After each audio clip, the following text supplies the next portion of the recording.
할렐루야. 네, 감사합니다. 오늘 드리는 이제 말씀, 기드온에 대한 말씀인데요. 기드온은 많이 그 이름을 기억하는 그런 분입니다. 저도요, 중학교 때였나요? 학교를 가는데 교문 앞에서 누가 막 책을 나눠줘요. 한두 명이 아니죠. 트럭에다가 책박스를 가지고 와서 그걸 테이블 위에다 누가 옮겨 놓으면, 그러면 그 상자를 열고 이 손바닥보다 조금 작은 소책자인데 그걸 막 나눠주는 거예요. 그러면 아이들이 그 책이 뭔지도 모르고 막 받았습니다. 그 책은 신약 성경과 시편이 이렇게 합본되어 있는 소책자였어요.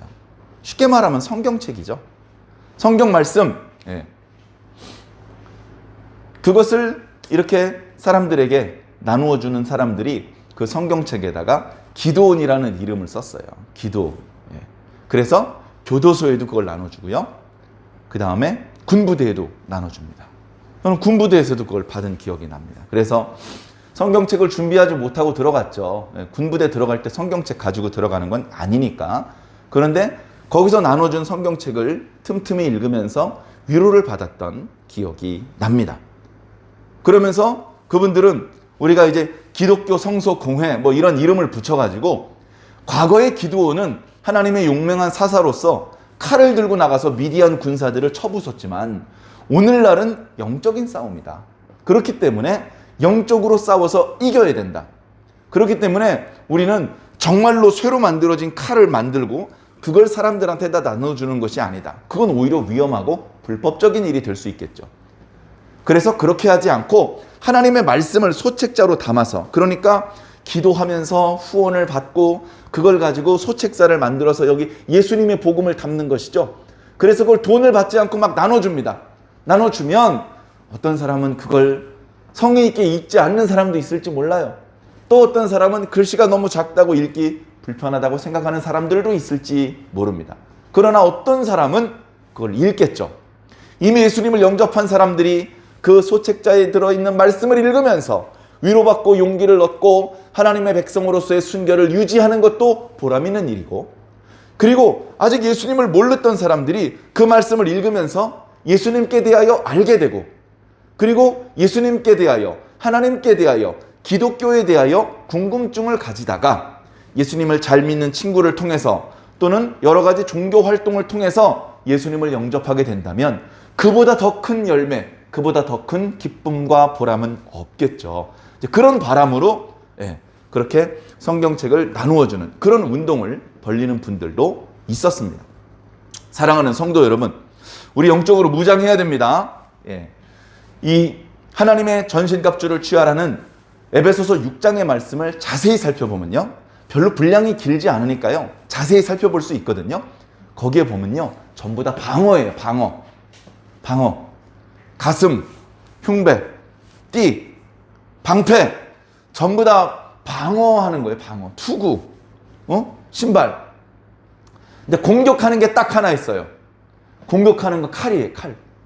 근데 이게 말씀이에요. 말씀의 칼. 말씀만 공격하는 능력이 있고 나머지 것은요, 전부 다 우리를 방어하는 거예요. 왜냐하면 마귀가요, 불화살을 쏘는 거예요. 그러니까 사도 바울 시대의 전쟁의 양상을 전제로 사도 바울이 실감나게 말씀을 전하는 것. 우리와 마귀와의 싸움은 영적인 전쟁이다. 혈과 육이 아니다. 영적인 전쟁인데 마귀가 불화살을 쏜다.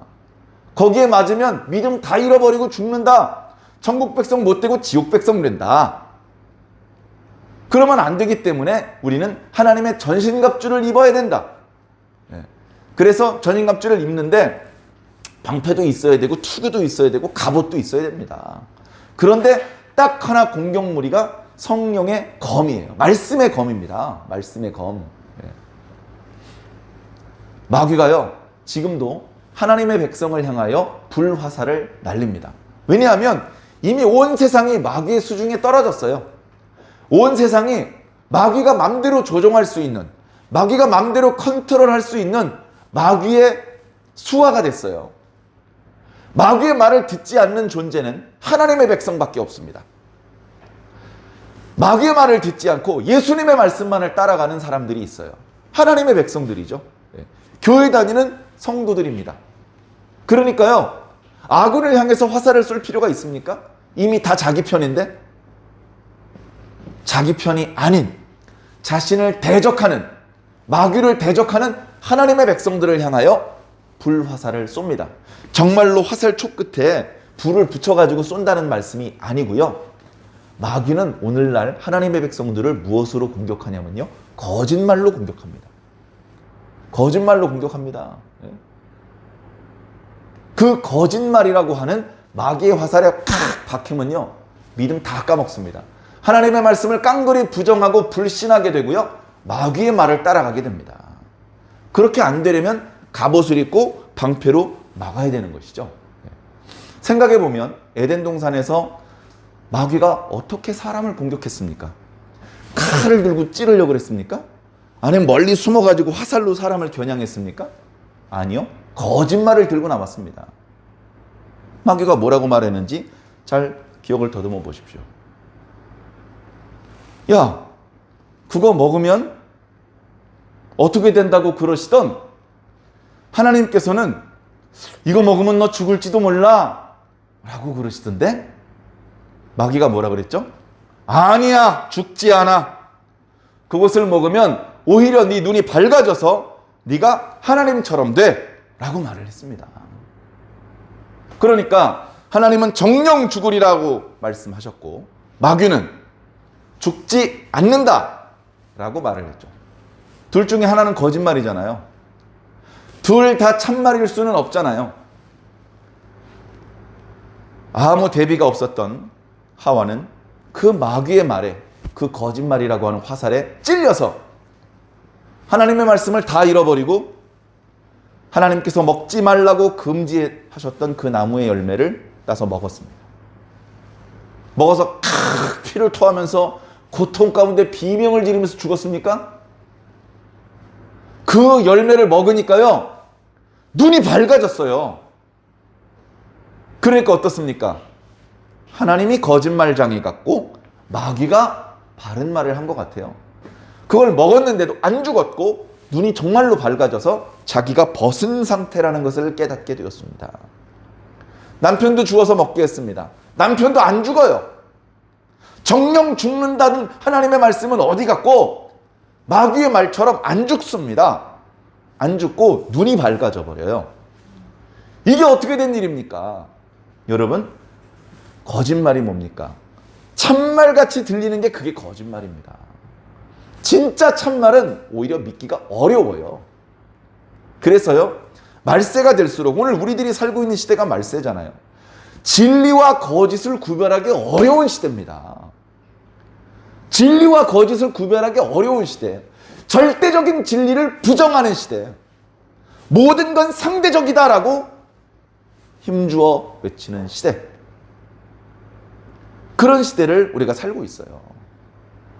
다시 말해서 거짓말이 판을 치는 시대에 살고 있는 것이죠. 아담이 930세에 죽었습니다. 아담이 지금까지 살아있다면 마귀의 말이 맞는 말이겠죠. 아담이 죽었어요. 아담이 죽을 때 알았어요. 뭘요? 마귀가 거짓말장이고 하나님의 진리라는 걸 알았어요. 마귀가 거짓이고 하나님이 참이라는 걸 알았단 말이죠. 너무 늦게 알았어요. 사랑하는 성도 여러분, 마귀가 거짓이라는 것을 너무 늦게 깨닫지 않으시기 바랍니다. 네? 간단한 거예요. 거짓의 화살에 찔리기 전에 진리의 검을 받으면 돼요. 진리의 검을 받으면 마귀의 화살이 무섭지 않습니다. 왜? 챙 하고 날려버리면 되거든요. 그런데 빈손이면 어떻게 해요? 저쪽에 마귀가 쏘는 거짓말이라고 하는 불화살이 날아오고 있어. 근데 빈손이야. 갑옷도 안 입었고 방패도 없고 검도 없어. 어떡합니까? 맞아야죠. 네? 죽어야죠. 그러니까 진리의 검을 나누어 주실 때 받으시기 바랍니다. 네? 믿음의 방패를 나누어 주실 때 얼른 받아야 돼요. 생각해 보세요. 열 처녀가 신랑을 기다리는 비유의 말씀 잘 아시죠? 모두가 신랑을 영접했나요? 5은 영접하고 다섯은 영접하지 못했다. 왜 다섯은 영접하지 못했나요? 뭐가 부족했나요? 기름이 부족했습니다. 왜 부족했나요?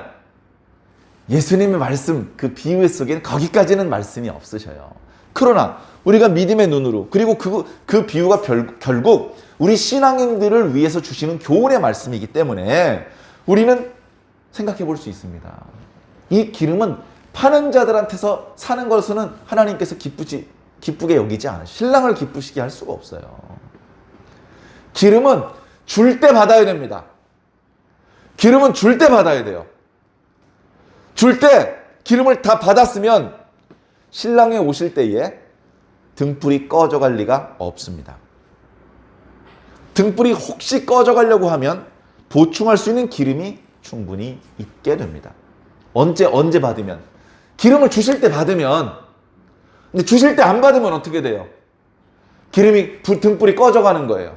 꺼져가지고 야 이거 어떡하지 하고 기름을 담아놓는 병의 뚜껑을 열어 텅 비어있는 겁니다. 왜? 줄 때 안 받았거든요. 다시 말해서 이 기름은 영적인 의미가 있는 것인데, 예? 이 기름은요 예배 시간에 말씀을 통해서 받는 겁니다. 예배 시간에 말씀을 통해서 받는 거예요. 이마트 가서 홈플러스 가서 사는 게 아닙니다. 예배 시간에 말씀을 통해서 주시는 게 신랑을 영접할 때 꼭 필요한 기름이라는 것이죠. 그 기름은 언제 받아야 돼요? 줄 때 받아야 돼요. 예배 시간에, 말씀이 선포되는 시간에 그때 받아야 된다고요. 생각해 보세요. 교회 왔는데 예배 시간에 졸고 있어요. 교회 왔는데 예배 시간에 딴 생각하고 있어요. 막 설교 말씀을 통해서 영적인 기름이 공급되고 있는데 지금 급한 카톡이 와서 답장을 보내고 있어요. 예? 예배 시간에 결석해버렸어요. 기름 받을 수 있겠습니까? 못 받죠. 네, 못 받아. 하나님께서요 그렇게 까칠하신 분이 아니에요. 네? 한번 제가 비유를 통해서 예를 들어서 설명을 볼게요. 네? 이 말씀은 성경에 있는 말씀을 옮기는 건 아니고 그냥 이해를 돕기 위해서 예를 드는 겁니다. 천국에 갈 때 300원이 필요해. 예배 시간을 통해서 100원씩 주셔요. 그런데 예배를 드릴 수 있는 기회를 3번만 주시느냐? 10번을 주셔요. 10번 중에 3번만 예배를 잘 드리면 100원씩 받아서 300원이 있어. 어떤 사람은 700원이 있어. 천국에 넉넉히 들어가는 거죠. 넉넉히. 그렇게 충분한 기회를 주셨는데도 200원밖에 없어. 그러면 어떻게 됩니까? 천국에 못 가겠죠? 200원밖에 없어가지고 천국에 못 가면서 하나님 너무 기준이 어려워요. 하나님 너무 어렵습니다. 너무. 그렇게 말씀드리면 안 되겠죠. 하나님은 그렇게 무리한 걸 우리에게 요구하지 않아요. 우리 보통 신앙인들, 아니 보통보다도 믿음이 작아 보이는 그 신앙인도 준비할 수 있는 기름, 그렇게 기름을 준비해서 충분한 기회와 시간을 주신단 말이죠. 그런데도 기름이 없다면 책임이 하나님께 있는 게 아니고 그 성도 개개인에게 있는 겁니다. 그 성도 개개인이 하나님께서 주신 그 충분한 기회를 붙잡지 못했기 때문에 더 이상 변명하고 핑계할 수 없다. 그래서 성경에 예수님의 비유에서 주인이 책망을 할 때 책망을 받고 쫓겨나가는 사람이 유구무원이다. 이분이 있어도 말을 못하더라. 변명할 수가 없는 거예요. 지옥에 가는 사람이 난 억울합니다. 이렇게 말할 수 없는 거예요. 사랑하는 성도 여러분, 우리 그렇게 변명도 해보지 못하고 억울하게 피눈물을 흘리면서 지옥으로 끌려 내려가기 위해서 교회에 온 거 아니잖아요. 우리는 우리가 한 선행에 비해서는 너무나도 큰 축복과 은혜를 입기 위해서 그런 용서와 사랑을 받고 싶어서 교회에 왔습니다. 이미 그런 사랑과 은혜를 받고 있습니다. 이대로 계속 잘 하시면 하나님 나라 가는 것이 그렇게 어렵지 않을 것입니다. 믿음을 가지시고 마음의 근심이나 불안을 떨쳐버리시기를 부탁을 드립니다. 오늘 말씀 속에도요, 우리들의 마음을 평안하게 하시는 하나님의 말씀이 나타나고 있어요. 오늘 말씀을 살펴보겠습니다. 자, 오늘 말씀을 본격적으로 살펴보기 전에 이제 사사기서 오늘 6장 말씀인데요. 우리가 잘 아는 기드온이라고 하는 사사가 등장을 하죠. 그래서 오늘 말씀 시작을 할 때 기드온 성소공회 이야기도 잠깐 드렸는데요. 자, 사사기의 본론에 해당되는 3장부터 16장까지의 12명의 사사가 나타난다는 말씀을 드렸습니다. 그 12명의 이름을 한번 언제 또 기회가 있겠습니까? 한번 살펴보겠습니다. 첫 번째 사사가 온니엘이라고 하는 사사죠. 예, 가장 모범적입니다. 물론 어떻게 싸움에서 이겼는지 그 재미난 스토리까지는 나타나지 않고 있습니다. 온니엘이라는 사사가 있었고요. 두 번째 에훗이라는 사사가 있습니다. 에훗. 예, 왼손잡이였습니다. 왼손잡이. 왼손잡이가 선천적으로 왼손잡이가 아니고요. 오른손에 장애가 있어요. 이 사람은 베냐민 지파 사람입니다. 베냐민이라는 말의 뜻은 오른손의 아들이라는 뜻입니다. 오른손의 아들인데 오른손이 장애가 있어요. 얼마나 사람들이 놀렸겠습니까? 그러다 보니 사람들 사이의 관계에 있어서 왕따나 다름없는 그런 상황에 처할 때가 많았습니다. 그래서 당시 에글론 모압 왕이 이렇게 이스라엘 사람들을 이렇게 학대를 할 때 조공을 바치고 이런 일을 전부 다 에훗이라는 사람을 시킵니다. 왜냐면 왕따니까 야 임마 네가 가. 그런데 하나님께서는 사람들의 손가락질을 받고 놀림을 받고 왕타처럼 버려진 늘 혼자였고 늘 외로운 상황 가운데 살았던 에훗을 당신의 사사로 세우셔서 이스라엘을 구원하게 하시죠. 그리고 자세한 이야기가 나타나지 않는 삼갈이라고 하는 사사가 있었고요. 소모는 막대기로 블레셋 사람 600명을 때려서 죽여가지고 다시 이스라엘을 평안하게 회복을 했던 그런 사사였습니다. 그 다음에 여자 사사, 우리가 잘 아는 여자 사사 누구죠? 드보라. 실제 전투를 했던 바락이 함께 있었죠. 그러나 분명히 드보라가 사사입니다. 자, 그 다음에 오늘 말씀에 나타나고 있는 기드온입니다. 기드온은요, 정말로 멋있는 사사였습니다. 멋있는 사사. 근데 뒤로 가면서 조금씩 불안한 모습들이 보이고 있어요. 기드온의 아들이 아비멜렉이라는 아들이 나타납니다. 아비멜렉이 이스라엘의 왕이 되려고 해요. 그 이야기가 이제 뒤에 나와요. 자, 그렇게 되고 그 다음에 이제 그 이야기가 이제 짧게 이름만 나타나고 있는 돌라, 야일, 이런 사사가 있고, 그 다음에 이제 입다가 나오죠. 입다 좀 유명하고요.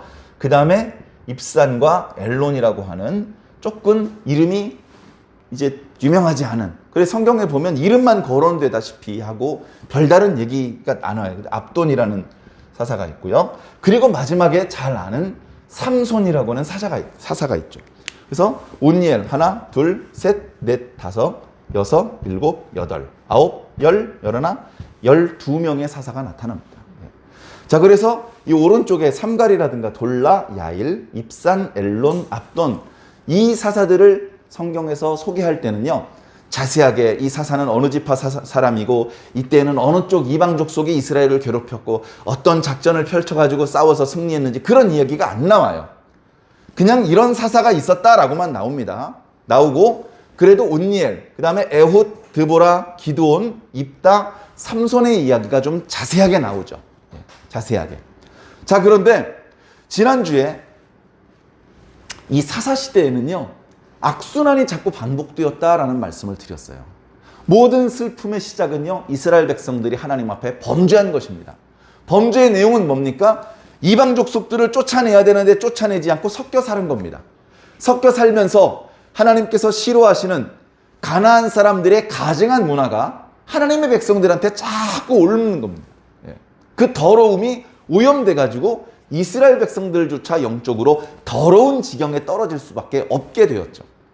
그러다가 서로 우리 딸은 너희 며느리로, 너희 딸은 우리 며느리로 통혼을 해버립니다. 하나님께서 가나안 사람들을 죽이고 그들을 그 땅 밖으로 몰아내야 되는데, 이스라엘 백성들과 가나안 백성들 사이에 경계선이 분명해야 되는데, 어떤 꼬맹이가 있는데 엄마는 이스라엘 사람이고 아빠는 가나안 사람이야. 그렇게 이스라엘 백성들과 가나안 사람 사이의 경계가 무너지고 도대체 어디까지를 끊어서 진멸시켜야 될 심판의 대상인지, 어디까지가 하나님의 언약의 혜택을 받을 수 있는 언약 백성인지 경계가 모호해지는 그런 상황에 도래하게 된 것입니다. 이렇게 물에 술 탄 듯 술에 물 탄 듯 엉터리로 살다가 결국은 하나님을 잊어버리고 이방 백성들, 가나안 족속들이 섬기던 그들의 우상 앞에 절나는 지경에 처한 것이죠. 그렇게 이스라엘 백성들이 하나님 목전에 악을 행하자 하나님께서는 진노하셨고, 하나님께서는 이스라엘 백성들 주변에 남겨놓으셨던 이방 족속들을 강하게 하셔서 그들로 하여금 가나안 땅에 살고 있는 이스라엘 백성들을 괴롭히게 하신 겁니다. 그래서 온니엘 때는 메소포타미아 왕이 왔었고요. 에훗 때에는 모압 왕이 왔었고요. 드보라 때는 가나안 왕이 왔었고요. 기드온 때는 미디안 사람들이 온 겁니다. 올 때 놀러 왔겠습니까? 이스라엘 백성들을 제대로 착취해 가는 거예요. 제대로. 탈탈탈 털어가는 겁니다. 그러니까 고통스럽잖아요. 고통스러우니까 비로소 하나님 앞에 부르짖는 것입니다. 그 부르짖는 것이 온전한 회개라는 말씀을 안 드렸습니다. 온전한 회개가 아니야. 그냥 힘드니까 하나님 힘들어요 라고 말한 것 뿐입니다. 그들의 회개가 온전한 회개가 아니었음에도 불구하고 하나님께서는 그들을 불쌍히 여기시고 사사를 준비시키셔요. 온니엘을 준비시키고 에훗을 준비시키시고 드보라를 준비시키시고, 오늘 말씀에 보니까 기드온을 부르기 위해서 하나님의 사자가 옵니다. 그렇게 사자를 부르시고 사사를 세우시며 성령을 부어주시고, 그리고 여러 가지 방법으로 그를 통해서 하나님의 능력이 나타나게 하셔서 결국 이스라엘 백성들을 한없이 괴롭힐 것만 같았던 그 이방 족속들을 싹 몰아내고 언약의 땅에 다시 평화가 도래하게 만드는 그런 역사가 사사기에서는 계속 반복됩니다. 그래, 온니엘 때 평화가 돌아와서 40년간 그 땅이 평안했습니다. 에훗 때 평화가 회복돼서 80년간 그 땅이 회복되었었습니다. 드보라 때 그 땅의 평화가 회복돼서 40년을 지속했습니다. 그래, 그 평안이 40년이 아니라 400년 동안 지속되면 좋을 뻔하였지만 이스라엘 백성들이 또 악을 행하였다고 사사기 6장 1절은 또다시 고백하고 있습니다. 또 범죄를 한 거예요. 범죄는 조금 전에 말씀드렸던 그런 겁니다. 우상숭배까지 간 거예요. 그래, 하나님께서 이번에는 미디안 사람들을 통해서 이스라엘 사람들을 괴롭히는데, 미디안 사람들은 사실은 이스라엘 백성들이 살고 있는 가나안 땅으로부터 꽤 멀리 떨어진 곳입니다. 여기 가나안 땅에 이스라엘 사람들이 살고 있는지 어떻게 알고, 거기 있는 사람들이 그 주변에 아말렉 족속이라든가 다 끌고 와서 이스라엘 사람들을 괴롭힙니다. 처음엔 저항을 했겠죠. 2절 말씀을 보니까 결국 미디안 사람이 이겨버렸습니다. 전쟁에서 이긴 미디안이 어떻게 했겠습니까? 다시 이스라엘 백성들이 재기할 수 있게, 다시 군대를 모을 수 있고 군대를 훈련할 수 있고 무기를 준비할 수 있는 기회를 줬을까요? 저 같았으면 안 줬을 겁니다. 다시는 이스라엘 백성들이 자기 미디안 사람들과 싸울 엄두를 내지 못하게 만듭니다. 그냥 미디안 사람들이 달라고 하면 다 뺏길 수밖에 없는 나약하고 어리석은 민족의 상태로 남겨두는 것이죠. 그러니까 어떡합니까? 쇠붙이 싹 다 뺏어갑니다. 쇠붙이. 왜요? 그거 가지고 농사 진다고 했다가 그것도 칼 만들어가지고 반항하면 어떻게 해요? 쇠붙이 싹 다 뺏어갑니다. 그리고 밥 많이 먹고 힘내가지고 주먹질하면 안 되잖아요.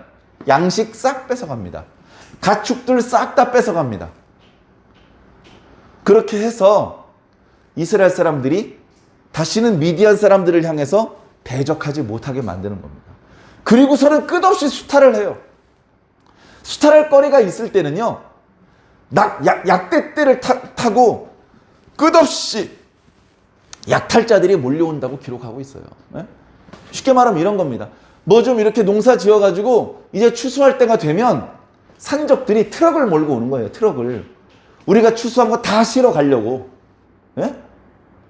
그래가지고 추수해가지고 그래도 올해 하나님께서 메뚜기도 보내지 않으시고 가뭄도 없고 적당하게 햇볕과 비를 주셔가지고 이렇게 농사가 잘 됐다고 기분이 좋은데 산적대들이 트럭을 몰고 와요.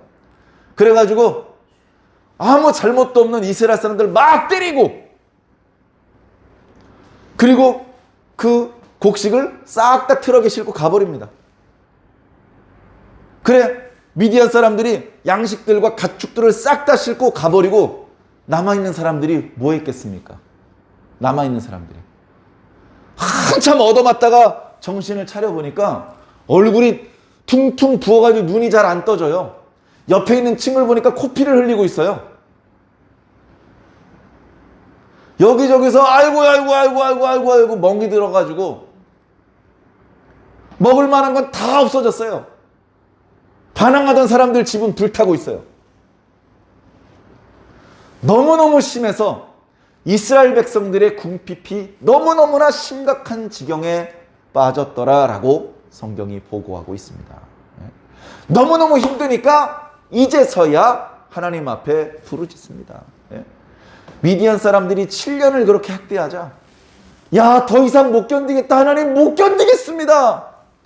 그제서야 하나님 앞에 부르짖는 모습이 나타나고 있습니다. 하나님께서는 다른 사사의 시대와는 달리 기드온 시대에는 사사를 바로 세워서 문제를 해결해 주신 것이 아니라 이름이 알려져 있지 않은 어떤 선지자를 먼저 보내십니다. 그 선지자는 이름도 모릅니다. 어느 출신에서 본래 직업이 무엇인지, 이 예언을 하고는 어디로 갔는지 아무 기록이 없습니다. 그런 건 중요한 게 아니죠. 중요한 건 하나님께서 뭐라고 말씀하셨는지가 중요하죠. 하나님께서 뭐라고 말씀하셨는지의 내용을 오늘 예배 시작 묵도 시간에 읽어드렸습니다. 여봐라! 너희들이 애굽 땅에서 종로로 탈 때 내가 너희를 거기서 건져내 주지 않았느냐? 여기 가나안 사람들 싹 다 몰아내고 이 땅을 내가 너희에게 준 것이 아니냐? 근데 너희가 내 말을 듣지 않았도다. 이게 하나님의 고발입니다. 재수 없어서 마침 미디안이 강성해서 그게 아니고 너희들이 내 말을 듣지 않았기 때문에 모든 불행이 시작된 것이다. 미디안 족속들의 이 학대는 바로 너희들이 내 말을 듣지 않은 데서부터 시작했다. 기억을 더듬어 볼까요? 하나님의 백성들이 애굽에서 나와서 시내산 자락에 왔을 때 하나님께서 뭐라고 말씀하셨습니까? 너희가 내 말을 잘 듣고 내 언약을 지키면 너희는 세계 만민 중에서 내 소유가 될 것이다. 거룩한 나라가 될 것이다. 제사장 백성들이 될 것이다. 그 모든 축복 앞에 하나님의 말씀을 잘 듣는 것이 전제잖아요. 전제. 사랑하는 성도 여러분, 저와 여러분들은 말씀을 잘 듣고 있습니까? 네? 우리는 하나님의 말씀을 잘 듣고 있냐고요? 심각하게 생각해 보세요. 세상이 바쁩니다. 바빠요. 복잡해요. 우리들의 눈과 귀를 홀리는 것들이 많습니다. 근데 잠깐 멈추고 귀 닫고 눈 감고 한번 곰곰이 생각해 보세요. 여러분, 하나님 말씀 잘 듣고 계십니까? 예? 하나님 말씀 잘 듣고 계시냐고요? 생각해 보세요. 하나님의 말씀을 잘 듣는 자라는 그런 칭찬을 듣기 위해서는요, 예배 시간을 통해서 말씀을 들어야 될 것입니다. 그것만 가지고 부족합니다. 내가 직접 참석하지 않은 예배라 할지라도 영상으로라도 말씀을 들어야 될 것입니다. 그걸로도 부족할 것입니다. 우리 교회 목사님 말씀 말고도 다른 교회 말씀, 교회 목사님의 말씀이 인터넷에요. 무제한 떠 있어요. 무제한. 말씀 정말 열심히 듣고 있습니까? 네? 여러분, 매일 말씀을 읽어야 됩니다. 그 말씀의 내용을 깊이 묵상해야 됩니다. 묵상을 돕기 위한 묵상집들이 많이 있죠. 목사님, 돈이 어디 있어요? 그런 걸 꼼꼼히 사서 봐요. 무료로 어플리케이션 많이 나왔습니다. 무료로. 네? 자기만 의지가 있으면 하나님께서 무료로 다 제공해 주신다고요. 아우, 돈이 없어서 못했는데요? 어디서 그런 말도 안 되는 핑계를 대고 있습니까? 말씀 정말 잘 듣고 있습니까? 우리가 하나님의 성경책을 펼쳐보고 하나님의 말씀의 내용을 묵상하고 그것에 관련된 시간보다 어쩌면 드라마를 보는데, 말씀과 상관없는 음악을 듣고 말씀과 상관없는 영상을 보는데 훨씬 더 많은 시간을 쓰는 건 혹시 아닙니까? 말씀을 위해서는 10원도 아까운데 말씀이 아닌 것을 위해서는 훨씬 더 많은 대가를 치르며 살고 계신 건 혹시 아닙니까? 우리가 정말 하나님 앞에 하나님 저 정말 말씀 잘 듣고 살고 있습니다라고 말할 수 있습니까? 한번 깊이 생각해 보시기를 부탁드립니다. 그리고 달라지시기를 부탁드립니다. 달라져야 됩니다. 달라져야 됩니다. 자, 이제 선지자를 통해서 너희 시대에 이 혹독한 고난이 임한 이유에 대해서 분명히 하나님께서 지적을 해 주셨습니다. 그 다음에 하나님의 사자가 나타나는 것이죠. 자, 이것과 관련된 이야기는 또 다음 시간에 말씀을 드리도록 하겠습니다. 오늘 기드온에 대한 말씀이죠. 기드온에 대한 말씀은 좀 길어요. 기드온의 아들 이야기까지. 어떻게 보면 사사기의 한 복판에서 정말 사사기가 우리에게 던져주고 있는, 사사기를 통해서 하나님께서 우리에게 말씀하시려는 핵심적인 메시지가 어쩌면 기드온의 시대에 있었던 일들에 대한 말씀으로 나타나고 있으니 좀 더 세밀하게, 좀 더 세심하게 이 말씀을 살펴보시기를 부탁을 드립니다. 자, 기드온이요, 아직 하나님의 사사가 되기 전이에요. 기드온은요, 아버지 이름이 뭐였죠? 자, 요아스예요. 요아스. 아버지가 요아스고, 그리고 문하세 지파예요. 문하세. 네. 문하세는 이스라엘 땅 중간쯤에 있어요. 중간쯤에. 제일 좋은 자리에 넓은 지역을 차지하고 있습니다. 자, 거기에 이제 기드온이라는 청년이 있는데, 기드온이 뭘 하고 있나 봤더니 밀을 타작하고 있어요. 밀을 타작하고 있는데 이게 무슨 뜻이냐면은, 자, 밀이 자랐어요. 밀이 자라. 누가 다 뺏어간다고? 미디안 놈들이, 산적들이 트럭 몰고 와서 싹 다 싣고 가요. 그러니까 밀이 다 익기도 전에, 그놈들이 약탈해 가기 전에 미리 낫지를 해놓습니다. 낫지를 해놔가지고 급하게 어디다 숨겨놔요. 예, 다 뺏기면 안 되니까. 그렇게 숨겨놨다가 그것을 조심스럽게 들고 나와요. 들고 나와서 타작을 하는 거야. 타작을 하는 건 뭐냐면 밀 그 대를 먹는 게 아니잖아요. 그 끝에 달려있는 밀을 먹는 거잖아요. 껍데기는 벗겨서 알맹이만 먹는 거잖아요. 그러니까 타작이라는 것은 그렇게 숨겨놓았던 것들을 가지고 나와서 그 끝에 밀을 떨어내고 거기서 껍질을 벗기는 거예요. 그래야 가루를 내든지 삶든지 뭐 먹을 수 있는 상태가 되니까. 먹으려면 타작을 먼저 해야 되는 것이죠. 보통은 어떻게 합니까? 가을철에 사람들이 다 모입니다. 다 모여서 다 함께 타작을 하는 거예요. 타작 마당을 넓게 만들어가지고 거기서 그냥 본격적으로 타작을 하는 겁니다. 그래, 넓은 평지에서 해야지 타작이 잘 돼요. 바람도 불어야 되지, 이렇게 키질을 하면 껍데기가 휙 날아가고 알맹이만 떨어지는 겁니다. 그래야 되는데, 그런 식으로 타작을 했다가는 미디안 사람들이 지나가다가, 야, 너 일로 와, 너 뭐하냐? 너 일로 갖고 와. 갖고 와, 인마! 해가지고 다 뺏기니까. 그러니까 포도주 틀에 들어가는 거예요. 포도주 틀에.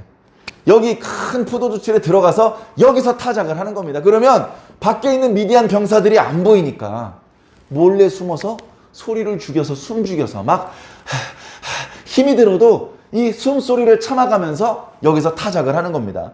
그렇게라도 타작을 해야 이따 저녁에 집에 가서 아버지 어머니 뭐라도 먹을 거를 만들어 드릴 수 있으니까.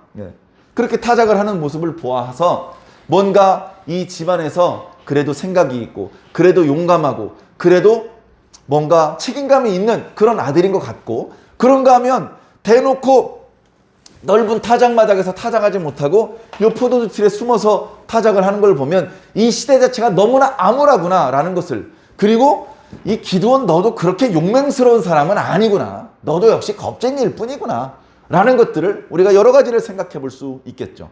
자, 근데 이 옆에 큰 상수리 나무가 이렇게 있어가지고 이 상수리 나무에 하나님의 사자가 여기 앉아 있어요. 예. 여기가 이제 좀 여기 지대가 높은 데인지 이 안에 있는 기드온이 이렇게 내려다 보이는지 앉아 있습니다.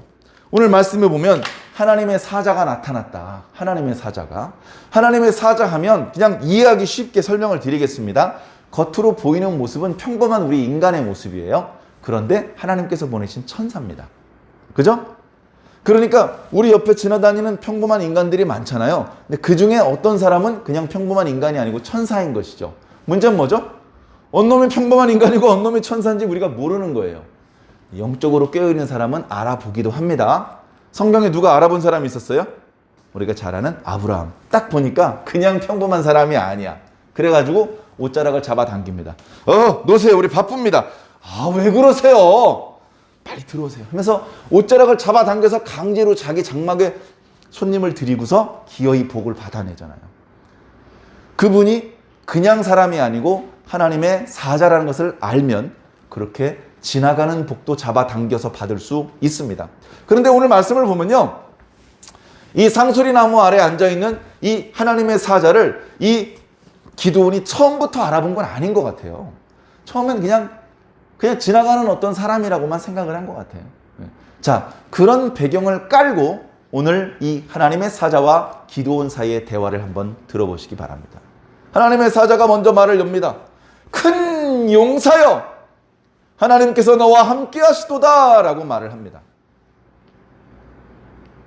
이 사람이 빈말한 건가요? 이 하나님의 사자가? 아니죠.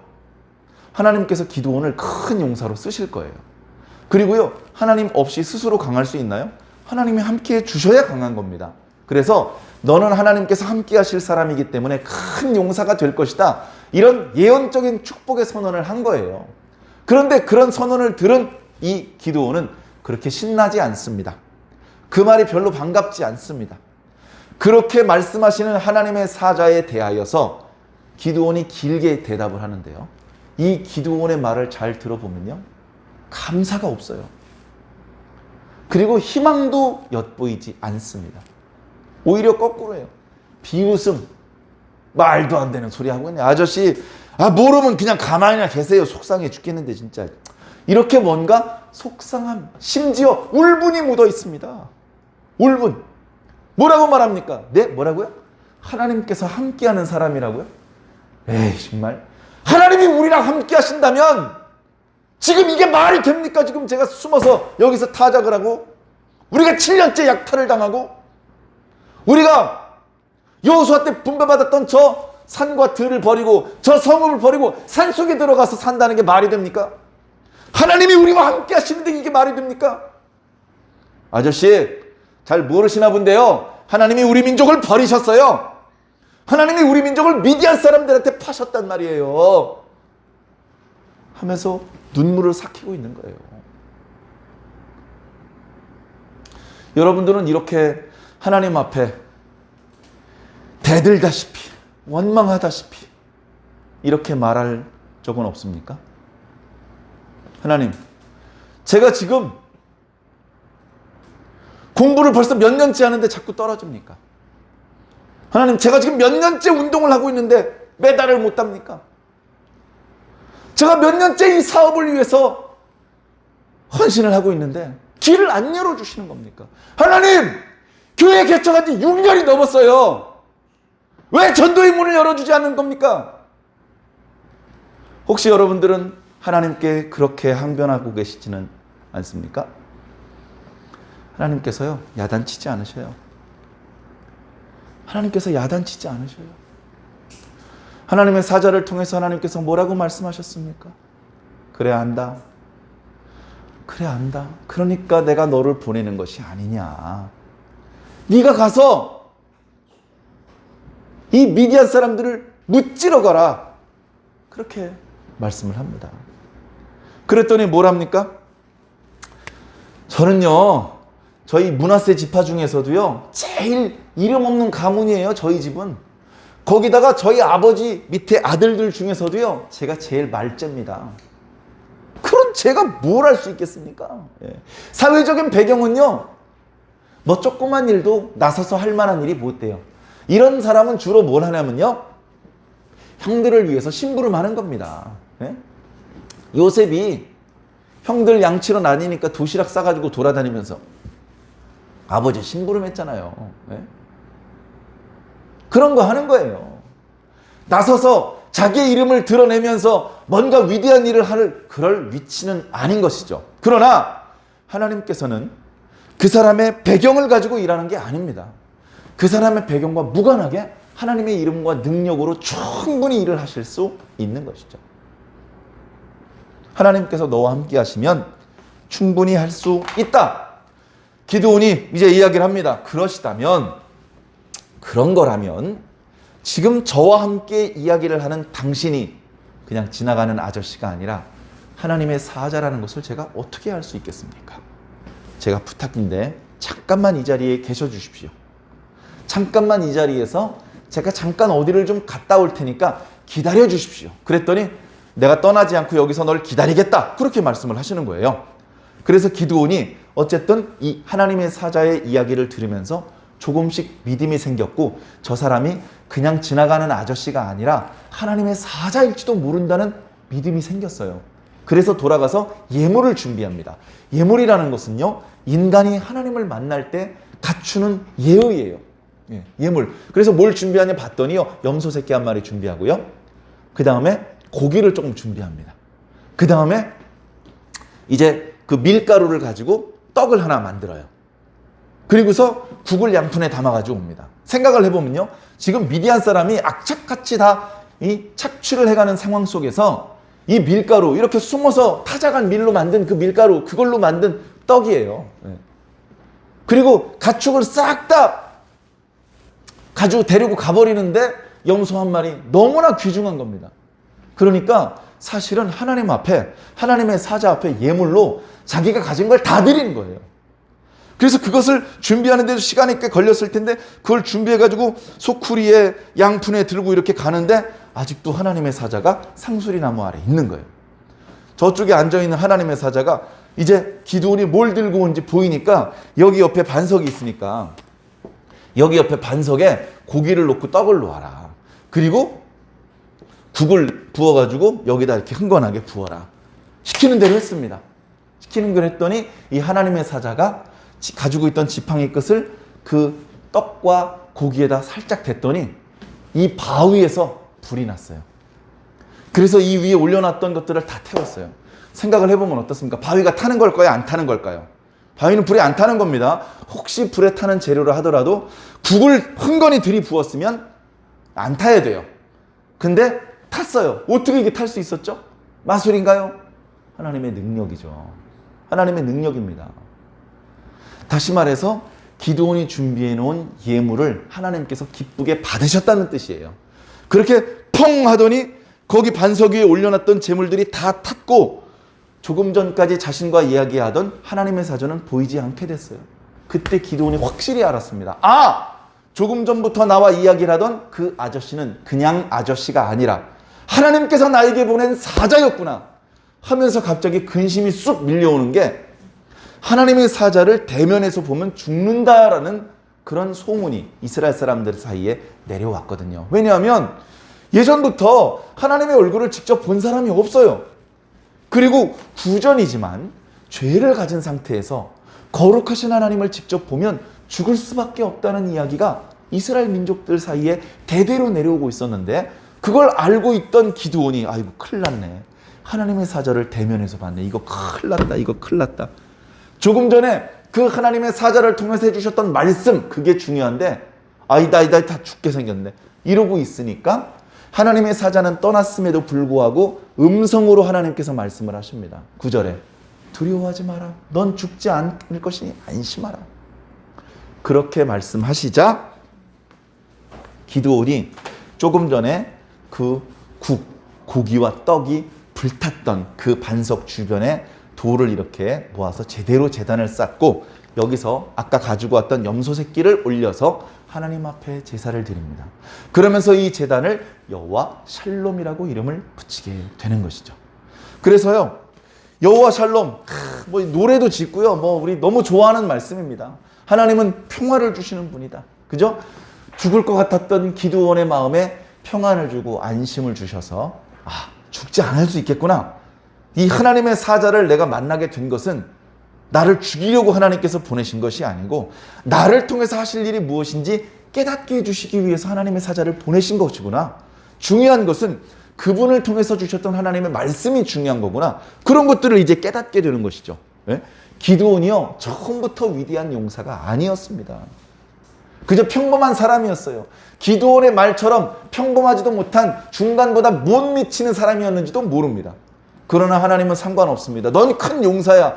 전 큰 용사가 아닌데요. 아니 큰 용사 맞아. 아니 왜요? 제가 큰 용사입니까? 내가 너와 함께 있을 거거든. 내가 반드시 너와 함께 있어서 저 미디안 사람들을 다 쫓아내게 할 거거든. 넌 큰 용사가 확실해. 그렇게 말씀해 주시는 것이죠. 이어지는 기드온의 이야기가 참 재미있습니다. 이번 한 주간 동안 아주 말씀을 재미있게 또 세밀하게 묵상해 나가시기 바랍니다. 야! 공격 앞으로! 그러면 기드온은요, 알았습니다. 공격 앞으로! 이러지 않고요. 갈까요 말까요? 증거를 좀 보여주세요. 그러면요, 하나님께서 야단치지 않으세요. 또 당신의 능력을 보여주십니다. 봐! 확실하지? 이번에게만 반드시 승리하는 거야. 내 증거 보여줬지? 네! 보고 나니까 더 확신이 생깁니다. 가자! 해서 이긴 겁니다. 사랑하는 성도 여러분, 하나님을 만나기 전과 하나님을 만난 다음은 달라져야 됩니다. 만약에 달라지지 않았다면 죄송하지만 아직 못 만나신 겁니다. 하나님을 만나시길 바랍니다. 하나님을 만나기 전에 성경에 보면 하나님을 만난 사람들이 많이 나오죠. 그 사람들이 하나님을 만나기 전에 뭐하고 있었는지는 다 달라요. 하나님을 만나기 전에 하던 일들은 다양해요. 여러 상황 속에서 하나님이 그들을 만나 주셨어요. 그런데 하나님을 만난 다음의 모습은 똑같아요. 하나님 앞에 무릎을 꿇습니다. 하나님 앞에 기도를 합니다. 하나님 앞에 예배를 드립니다. 이게 하나님을 만난 사람들의 모습이에요. 틈만 나면 기도합니다. 틈만 나면 예배를 드립니다. 어디 가면 먼저 제사를 드립니다. 좋은 일이 생기면 다 하나님 덕분이라고 하나님께 감사와 영광을 돌려드립니다. 왜? 하나님을 만나고 나니까 달라진 거예요. 하나님을 만나기 전에는 오늘 운이 되게 좋았네 이런 줄 알았는데 그게 운이 아니라 하나님께서 주신 축복이었어요. 전엔 그런 줄 모르고 감사하지 못했는데 하나님을 만나고 난 이후로 알게 되었으니 감사하는 것이죠. 그래, 아까 여러 명의 사사들의 이름을 기록을 했는데요. 위쪽에는 그래도 모범적인 사사들이었습니다. 근데 기드온과 그 뒤로 가면 뭔가 하나님 앞에 멋있는 사사로서의 모습도 보이지만 그러나 또 안타까운 좀 엉터리와 같은 그런 모습도 보이는 그런 모습들이 나타나고 있는데요. 우리는 기왕이면 사사기 뒷부분에 하나님께 능력을 많이 받았음에도 불구하고 끝까지 멋있고 온전하고 모범적인 사사의 모습을 지키지 못하고 이상하게 엉터리의 모습을 드러내 보이는 그런 안타까운 모습으로 가지 말고 우리는 하나님 앞에 부끄럽지 않은, 우리는 하나님께 능력을 받아서 그 능력을 마음껏 발산하되 하나님께 영광을 돌릴 수 있는 그런 하나님의 일꾼들이 되었으면 좋겠습니다. 기드온의 말씀을 통해서 하나님께서 일하시는 방식을 깨달으시고 하나님께서 기드온을 상대하셨던 것처럼 오늘 저와 여러분도 상대하고 계시다는 것을 이해하시기를 부탁드립니다.